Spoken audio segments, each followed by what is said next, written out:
Hi everyone, Bernard here. I hope you're all staying safe and well, and welcome to the Citizen channel. We look forward to another big game. So as they come thick and fast in April 2021, we're going to look forward to the Champions League quarter-final against Borussia Dortmund on the 6th of April 2021. We have the 8 PM kick-off here in the UK, so check what it is wherever territory you're in, and it's on BT Sport if you're here in the UK, so it's featured on there. So today we're going to have a look at our usual features, including a look at the opponents, my little starting 11, who was rested for this game, who's been dropped. There might have been one or two players dropped from the weekend's game, the weekend win at Leicester, of course.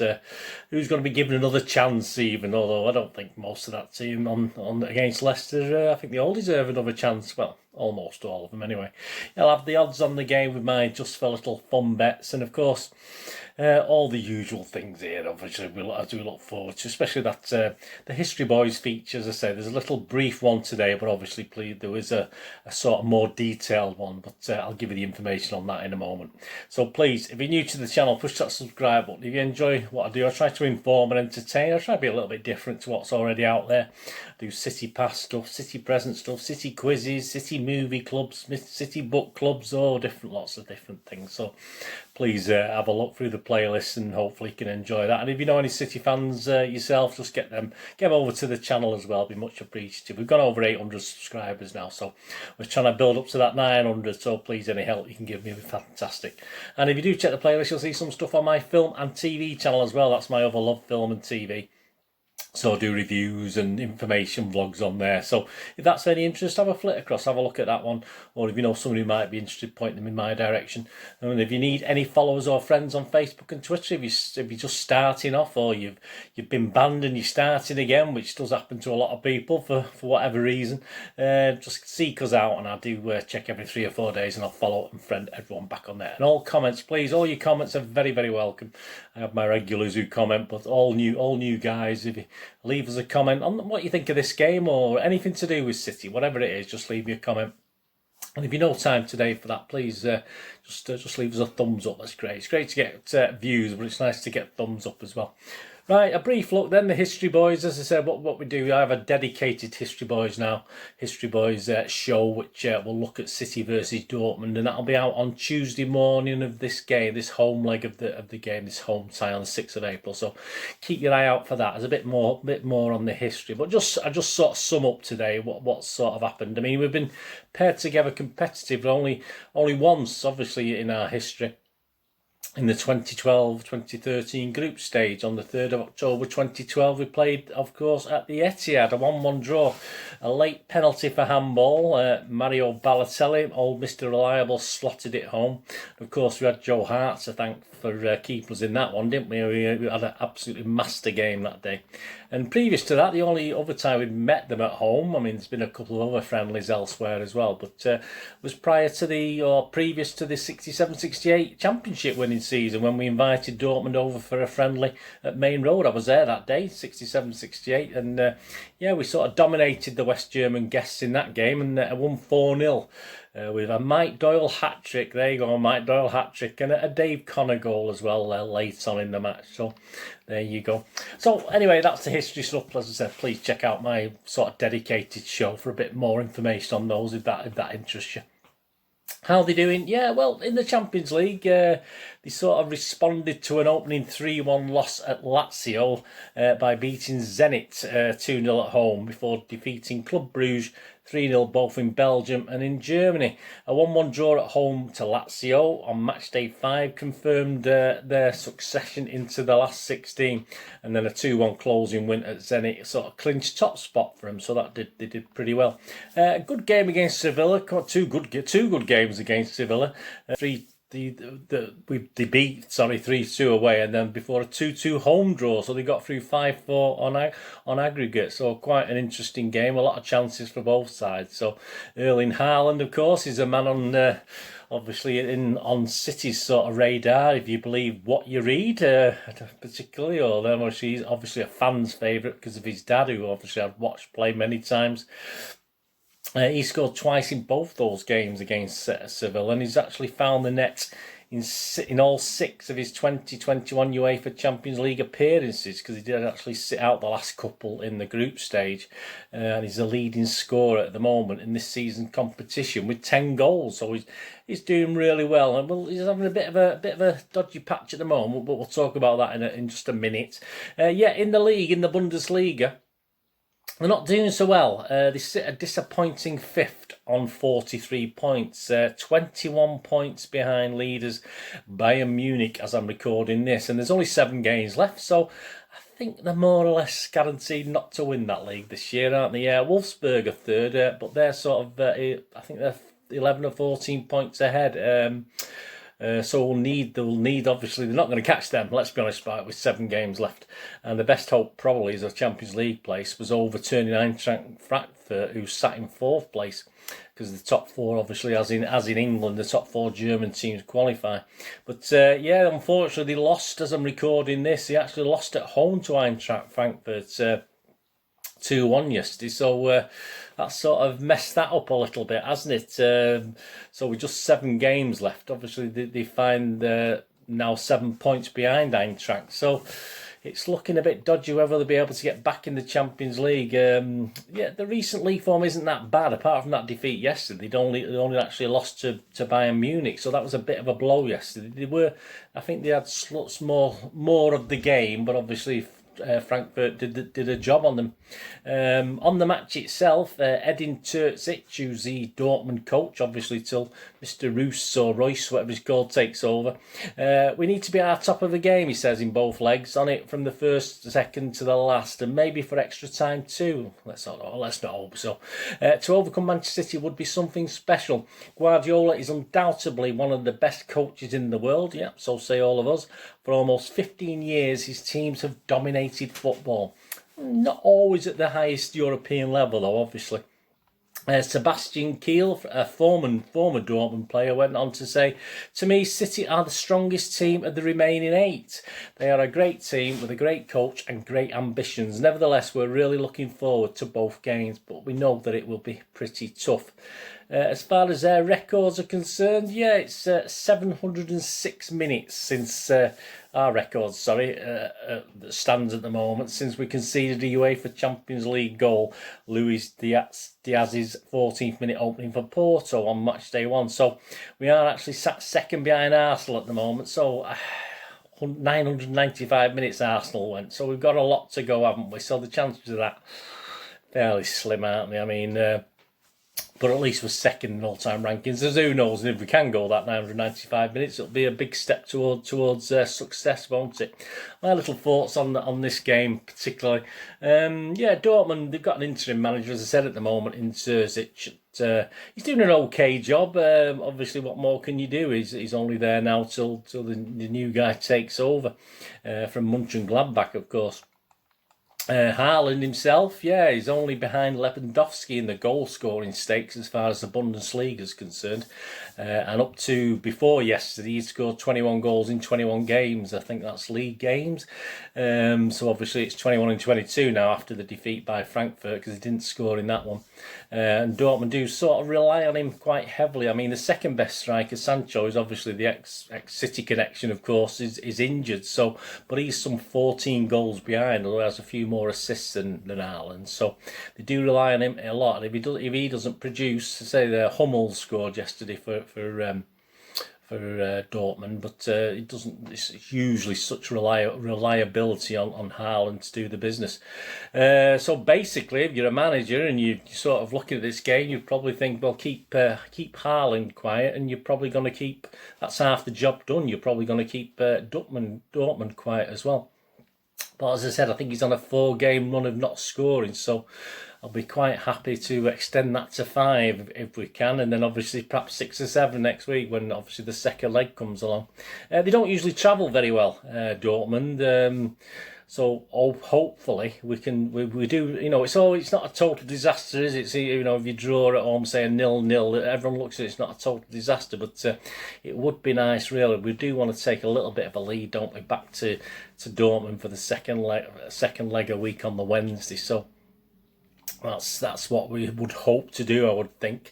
Dortmund are not the strongest at the moment, and they are bit in and out. You never quite know what to expect. But even when they lose a game, they are sort of dominating games and creating chances. So, you know, you only have to have, say, the percentage of those chances going in a bit more, and they'll do better, of course. But it'll be intriguing to face Haaland. I for one moment don't think he'll end up at City. I think the way this is being touted around Europe at the moment, I just think he'll go to the highest bidder, and I don't think City will be the highest bidder. So be interesting to see though just how good he is and how he copes against our defence, how he does against our guys who are having a pretty good season, aren't they? But I certainly will be disappointed if we don't keep a clean sheet, even though Haaland's obviously a real danger man. I'd take at least a 2 or 3 goal cushion. A 2-0 will be fine for me. If we can get 3-0, fantastic. So if we can get a 2 or 3 goal cushion back to Germany, that'd be great. Any less than that, and I'll be worried. And as I said, even though people say a home 0-0 draw is not a disaster, I don't think really we want that going over there, do we? My 11 for this game, I'll run through the 11. There's only one guy here that might be a bit iffy, and you probably raise your eyebrows when I put him in, but I just think he's been saved a little bit for this, just because of his legs, to be honest with you as well. I would go with my 11 being Ederson, Walker, Diaz, Stones. The funny one, I put Zinchenko in there, even though I'm going to put Cancelo in as well. So obviously where Pep plays him, that's his job to decide. I've just stuck him in there. Rodri, Gundogan, Foden, KDB and Bernardo. Yeah, so the only change to the Borussia Mönchengladbach game, the last 16 game, is Mahrez to make way, and I've obviously put Zinchenko in there. But let's face it, we could end up with Sterling, Jesus, Fernandinho, Laporte, Torres, all could come in. I wouldn't be too disappointed, to be honest with you. But I just think it's Mahrez who's going to drop out from that team, and I don't in a million years think Aguero will start this game. I think he'll be on the bench, obviously, and as Mahrez, Mahrez will be there on the bench. You can have about 20 people on the bench, don't you, for these European games, so they can all sit on the bench. But that's team obviously that played against Leicester. As far as being dropped are concerned, I would probably say Mahrez, and I would probably say Aguero, which is a shame. That's just how it went for the Leicester game. So obviously they're the definite non-starters, and you can add Aki to that, can't you? I don't think Aki's obviously, until he starts getting a few minutes on the pitch, I don't think Pep's going to trust him at the start of a game. Certainly not in crucial games like this. So there you go. Let me know what you think anyway of your starting 11. I'd say it's you can always say you can add another 5 or 6 players to that team I've put out there. But if I can get 8 or 9 of those right, I'll be quite happy on Tuesday night if Pep picks 8 or 9 of those players. Match officials, a referee and his main officials are from Romania this week. We've got Ovidiu Hatigan, he's the referee, and his linos Octavian Sovra and Sebastian Gheorghe, both from Romania. The VAR is sometimes different nationality, and it is this time. It's Marco Di Bello from, I didn't say that very Italian-like, did I? From Italy, and the assistant VAR guy is Paolo Valeri from Italy. The fourth official is Istvan Kovacs from Romania. So there's your officials. My prediction, before we go on to the odds, I'm going to go 3-0. I'm going to be bold this week. I'll a bit more on that in a moment. But I'm going to go for 3-0. I'll be sort of happy with 2. I'm going to be very, very happy if we keep a clean sheet. But I'll go for 3-0 as my score prediction. I'm going to be confident this week. I'm never overly confident, as you know. I'm a glass half empty sort of guy. But I'm going to go for 3-0 on this. Let me know what you think your score prediction will be anyway. And the odds, please. Be gamble away, never ever bet more than you can afford, and when the fun stops, stop, etc. Please don't condone it. I literally bet pennies on these things, which I was glad I did last time, because it was a total wipeout. 6 points down the drain last time, so even though I've had a few good weeks, it was a bit of a disaster last time against Leicester. Got it totally all wrong. I was a bit cowardly against Leicester, I think. I gave them too much respect, and I should have got a little bit more confident on City. So I've done that today. I've kept my bets to the minimum, which I advise you all to do, especially with European games. And you don't know that, even though we can see what Dortmund are doing, we don't really know game in, game out what they are doing as far as playing the games, do we? So keep your bets to the minimum on this one. But I'm going to be positive this week. Some of the bets, some of the prices at the moment to win the Champions League. Of course, City are still favourites. We've been favourites since day one, since match day one of this campaign, as we have been for most of the last few years. We're favourites at 2-1. Bayern Munich are 4-1, and Dortmund are 28-1. Obviously, if they get past us, obviously that will drop a lot. But at the moment, they're 28-1. And to reach the final, interestingly enough, City are 11-10. To reach the final, so not to win it, that's to reach the final. Now we know who's the quarterfinals and semi-final draws are, and interestingly enough, second favourites are Chelsea at 6-4. So there you go, and third, and Liverpool are 2-1. So Chelsea are preferred to Liverpool in that actually to reach the final, not just win it, but to reach the final. So some good prices there. The match odds: City are 2-5 to win. 4-1 the draw, and 6-1 for a Dortmund win. So not too, a bit mean, but I mean it's what you got to expect. Both teams to score. Yes, is the best. These are sort of the best price with the more popular bookmakers. I've sort of ignored the smaller bookmakers. Both teams to score. Yes is 3-4 on, and no is evens. So that's not too bad. If I wanted to put my money where my mouth is, I'd go for an evens there. I want a no and evens, but I've got a couple to come. First goal scorer, I don't tend to look at this, but interestingly enough, they've got Sergio Jesus and Sterling at 10-3, 4 and 5-1, but I don't think any of those three will be playing. So I've put better odds. KDB's 11-2, so I've got half a point on KDB to be first goal scorer. I mean, if you fancied Haaland, as I said, I'm being positive, so I'm not even not endorsing that, but Haaland's 6-1, so that's not too bad a price. But then again, I've got another half point on Gundogan at 7-1, so I've put another half a point on there as being the first goal scorer. If you fancy Bernardo to sort of hit the net, he's not been exactly hammering him left, right and centre, but he has scored in the Champions League. He's 11-1, so that's not a bad price. You have a few pennies on that one. The correct score, my 3-0 prediction, is 9-1, so I've had half a point on that, and I always cover myself with another one, so I've gone 2-0 as well at 7-1, which is, so I've had another half a point on that. You fancy 3-1, and you think Dortmund does score, because they do score a lot. They lose games, but they do tend to score in most games. A 3-1 win for City, 10-1. And a 2-1 win for City is 15-2. Half-time, full-time. If you fancied City at half-time and at full-time, that's 11-10. A draw and then City to win in the second half, that's 3-1. And another bet, anytime goal scorer. Yeah, I've just looked. I've ignored the people like Sterling and Jesus and Aguero because I don't think they'll be playing anyway. But anytime goal scorer, Gundogan, 9-4. That's not a bad little price, is it? I mean, he was a penalty he scored for Germany the other day, but that's not a bad price. So I've got a point on that. I've got a point on Gundogan at 9-4 as any time goal scorer as well. And my final little bet of the day, under-over market, under-over goals. I don't think it's going to be a goal fest, so I've gone under 3.5. Is 4-7.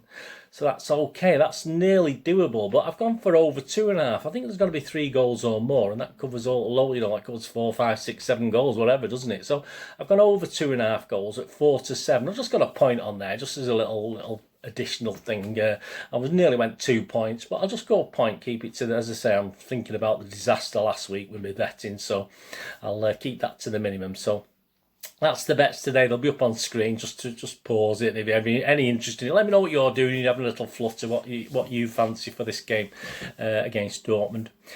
Before we finish, of course, we always have a look at the City site. The We're Not Really Here show that starts just about an hour and 5 minutes before kick-off, and you get to see the teams and all that sort of thing. But this week, of course, as well as the lovely Natalie Pike, the presenter, she's going to be joined this week by Paul Dickoff, of course, and Andy Morrison, obviously both teammates from a certain period in time that we all know quite well.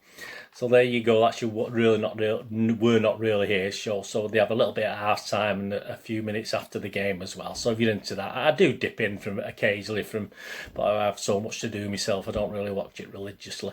Anyway, thanks for joining me. Of course, I'll be back with a review of this game on Wednesday after the game, so it'll be about Wednesday lunchtime. Please check out, as I said, my recent City versus Dortmund History Boys show, which is available from the Tuesday morning of the game. And also, please check out a little thing. I had a look back at the 4th of April 1992. We've got Leeds coming up, haven't we, at the Etihad? But I look back at a game at Main Road, which had European qualification and the Championship involved in this one. So I have a look back to that game on the 4th of April 1992. So seek that out as well. So it'll be in the links, etc. Anyway, thanks for joining me today. What are we going to do with the rest of the day? Have a great one. Look after yourselves, look after your friends, look after your families. More importantly, let's all look after each other till we meet here again on the Citizen channel, or perhaps you have a flick across. Have a look at my film and TV channel if you get a chance. All I ever say to you is please stay safe, Blues. Thanks for watching. Come on, City. Bye for now.